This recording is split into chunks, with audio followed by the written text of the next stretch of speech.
baby. That's just who I am. I just gotta reach down inside and...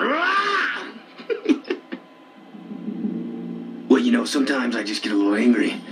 I like to have my own personal space, and when people invade it, I just get mad, and, you know, I can't deal with that sometimes because, you know, I'm an artist and I need my time, and I'm creating new things and outlets for this process, and sometimes the hindrance of people coming up to me and telling me what I'm supposed to do just really pisses me off. I hope this game's fun. Well, Daxter's his own little furball. I can't really say he takes all the glory because, you know, he brings in the women and I take them home with me. Well, I'm really looking into do some dramatic work to really show my sensitive side. And I'm working right now on my own sitcom. I'd just like to do a shout out real quick to LaShondra. That's just all part of the package, baby. Yeah, it's tough in the suit. I mean, it's 110 degrees in here. Takes 7 hours in the chair to glue this stuff on. I'm like those monkeys in that movie. I'm famous, but nobody knows my face. Just kidding. I'm the real thing, you know? Animal through and... Well, you know, it's fun. Well, I want to direct the next game. You know, I've been working on my command voice. Listen. Action! What do you think? Not bad, huh? Action! See, I can do it. I'll grow a beard and look shabby chic and talk all intellectual about shot blocking and image systems and metaphors. Steven, baby, I want your job. Yeah, the glow's good. Hey, you know, but it's funny down here. I try a moose to fight it, sort of to fight the sheen, because it really, with the lights down here and whatnot, it really has this sheen to it. And I picked me up some of this. It just fights the sheen. It's sort of a moose. You want to try it? Not too close. Well, to be quite frank, I had to drop some weight for this part, but I think it was worth it, yes. I'm at a lean and mean 520 right now. It took some work to get down to there. I've got a personal trainer, I'll bet you know. I ate him, but not before I lost a good amount.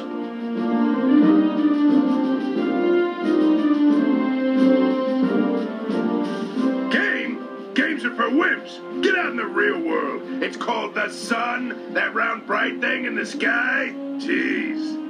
No, seriously, though, this is going to be one hell of a game. World is enormous. Scenery, state of the art. The action is sizzling. I only wish I was getting some back-end points, you know?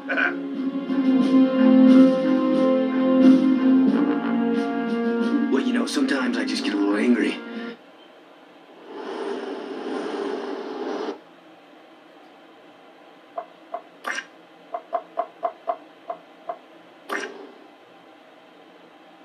That's just all part of the package, baby. That's just who I am. I just gotta reach down inside and... Well, you know, sometimes I'm hot on that little Otzel. I like a little animal in my men. I like them to have some hair on their chest. And Daxter's got a nice tail.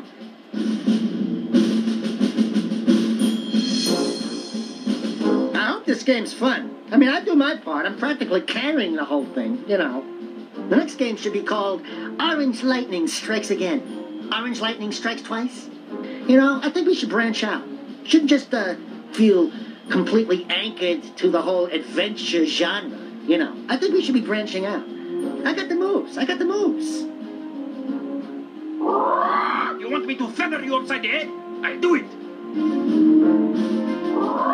You want me to feather you upside the head? I'll do it. I was like, oh my god, I got the part? For real? And I was like, dude, you won't be disappointed. I can, like, act and stuff. I even took a class. I mean, wow, to be an actress is, like, so cool. I couldn't wait to tell my therapist. I guess it was his rugged manliness, but yet someone who was also not afraid to touch the inner me. You know what I mean? Torn's that guy we all want to be. The cold, quiet guy that just sits there and when your back's up against a wall, you know, he ain't gonna go dancing with you, but he'll cover your back.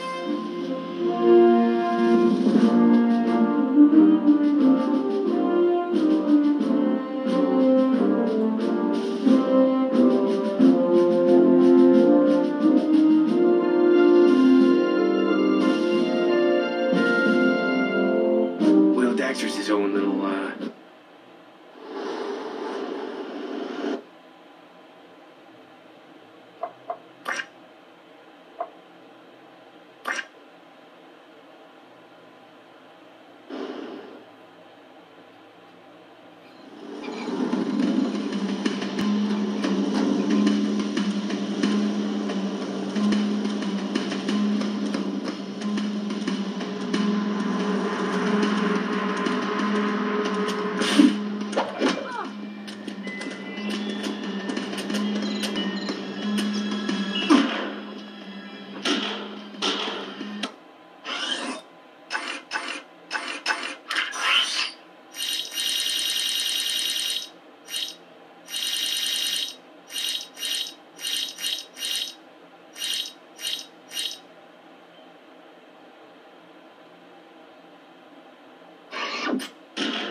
So this scene was actually a lot of fun to animate, especially with all these dynamic camera moves and the Naughty Otzel blowing up. And hopefully the humor of the Naughty Otzel statue blowing up distracts you from the fact that there's no reference to the Dark Eco that you just rescued.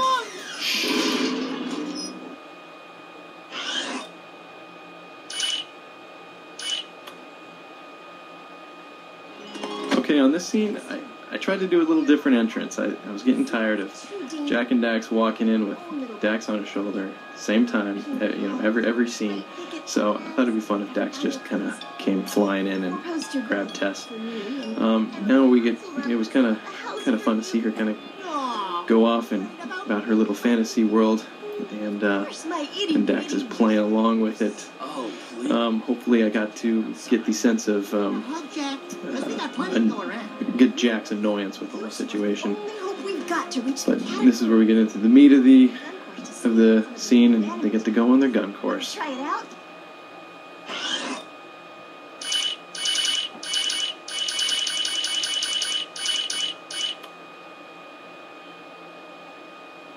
This scene wasn't originally supposed to be in the game, but focus testers actually, when they first went into this room, were not clear as to where they were supposed to go, so we added this little camera move showing you where you're supposed to go.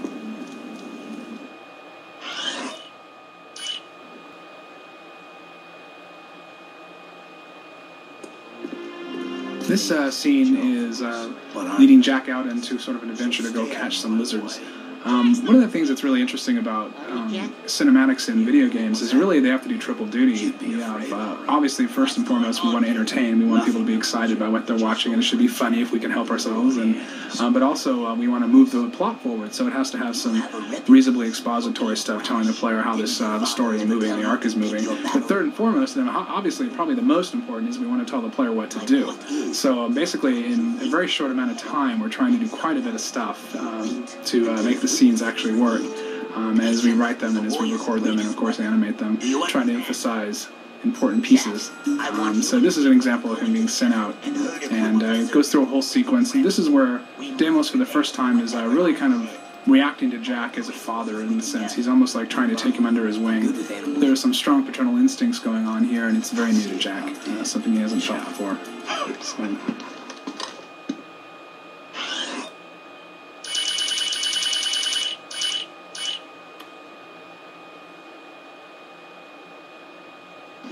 I animated this scene just before our focus test deadline. The whole thing was animated in one day. It was a really long, grueling day for me. And I realized that I forgot to add Daxter, and I hadn't even started him yet. So I just put him in at the end, poked his head out.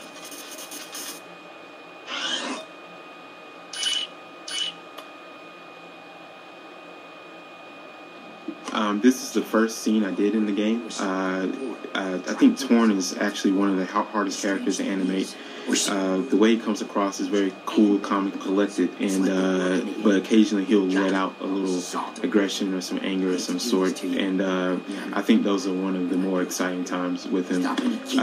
But it's cool to play that balance between cool and rage.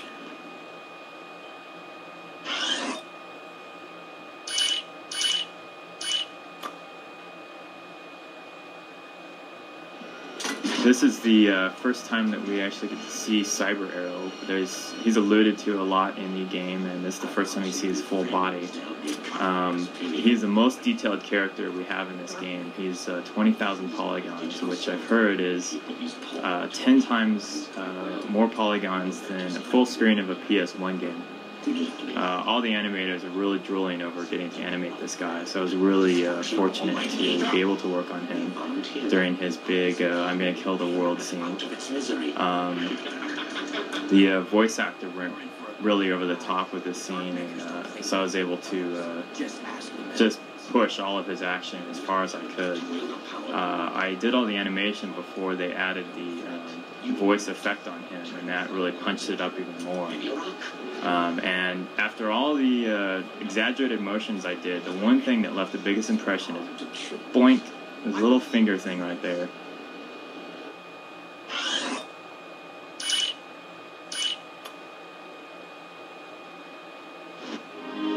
this is sort of the culmination of Seam's character arc. she begins to realize at this point that Jack is the savior of the planet, and begins to like open up a little bit to him, and in this case gives him a very, very important artifact. We're hoping to actually have this scene originally, believe it or not, have seem as a death scene. So if you can actually listen to this animation or listen to the recording, you can hear that her voice is very different, because some of the takes were originally directed as her dying in the rubble. So she's kind of this whisper, almost death. As you can see, Daxter is really funny. He's like my secret weapon. There's an old adage in Hollywood that if you have a boring scene, have somebody run in with a gun. Well, in my case, it's Daxter. I always have him run in. He's perfect. He's my secret weapon.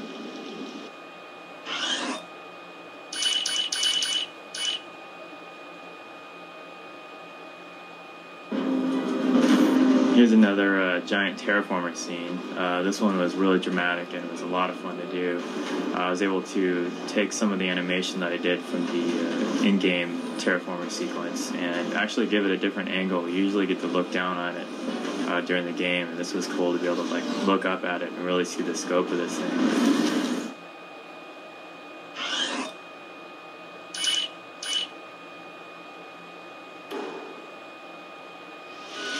This terraformer was a rigging nightmare because during the animation we kept figuring out new things that we needed to do, have the terraformer come apart, have these wings detach from it, and I was animating pretty much right on Mike's heels as he was rigging this thing, so we had to go back and forth a lot. But the final product worked out really well. The particles and sound effects just really sell this scene, and I think it's really going to be exciting to see it.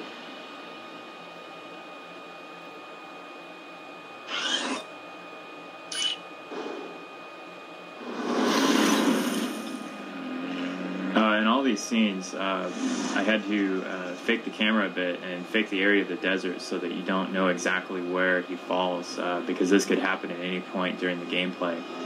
And then at this point, we switch out to the high-res level from the foreground object that I was animating, and have Jack climb up the top of it. I faked it a bit and just showed him pop out at the end.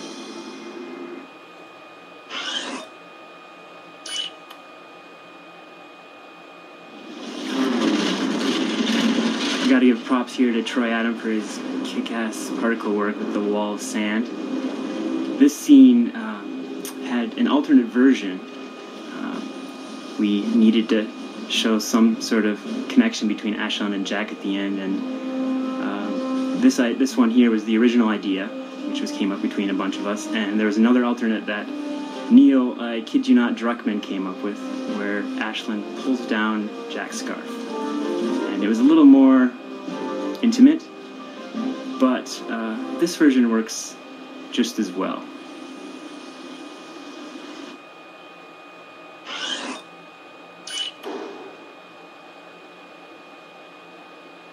And here we finally come to the outro of the game after a long struggle of many hours of gameplay. This scene is actually rather static. There's not a lot going on, it appears, at least in first glance, but really there's a lot going on in terms of technology. Actually, this scene, for the longest time, we were having a hard time with even trying to imagine doing with all the characters on screen. In fact, if you notice, some of these characters aren't exactly what they might appear to be.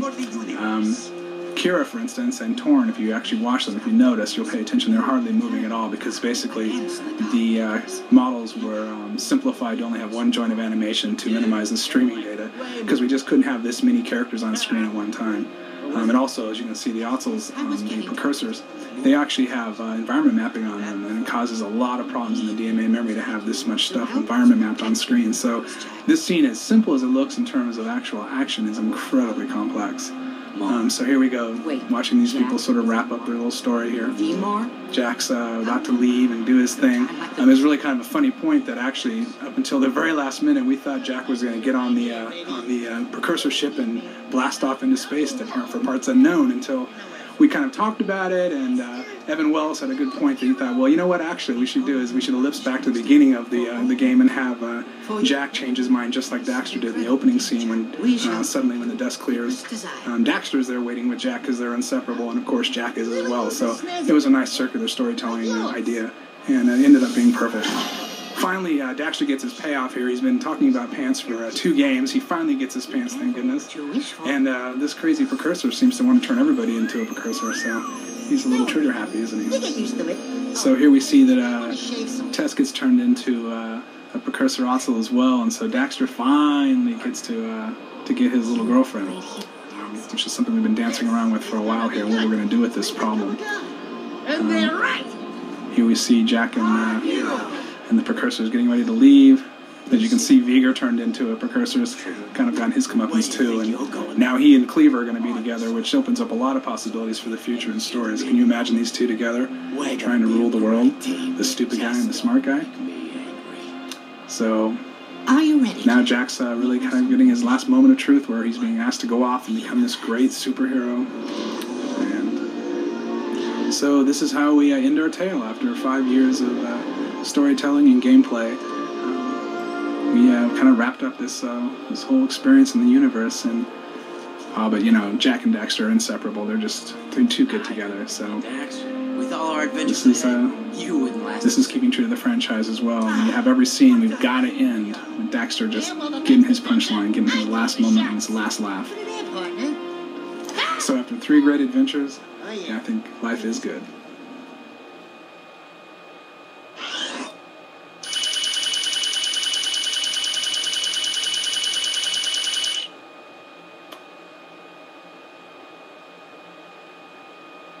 So this is the beginning of the intro movie for Jak 3, and in the intro movie, obviously, it's important to establish the setting, the wasteland. It's important to establish the characters, and also important to bring everyone who hasn't played Jak 1 and Jak 2 up to speed with the story. So as we're seeing the ship rocket across the wasteland here, when I was animating this, there were actually no trees, no cactuses, no big rocks for my reference. So when they put them in the game, I was relieved when my ship wasn't actually passing through any of it.